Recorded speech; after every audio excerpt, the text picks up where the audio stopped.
अली और सारा की शादी को 10 साल हो चुके थे।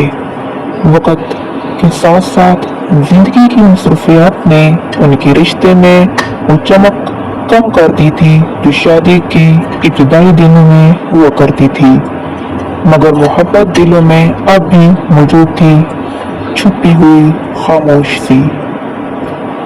एक दिन अली दफ्तर से थक हार कर घर आया।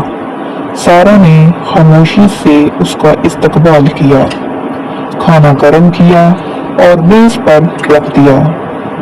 दोनों के दरमियान ज्यादा बातचीत नहीं हुई, लेकिन आंखों में बहुत कुछ था जो अल्फाज बयान ना कर सके। अगली सुबह अली ने सारा के तकिए के नीचे एक छोटा सा नोट रखा। याद है वो दिन जब हम बारिश में भीगते हुए चाय पीने निकले थे? तुम्हारी हंसी आज भी मेरे दिल को वही सुकून देती है।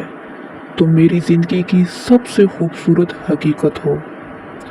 सारा ने वो नोट पढ़ा, उसकी आंखों में आंसू आ गए। उसने जवाबन अली के ब्रीफ केस में एक छोटा सा खत रख दिया, जिसमें लिखा था, मोहब्बत कभी ख़त्म नहीं होती, बस कभी कभी खामोश हो जाती है। तो मेरे हर दिन का सुकून हो, मेरी हर रात का ख्वाब। ये छोटे छोटे पैगामात रोज़ का मामूल बन गए।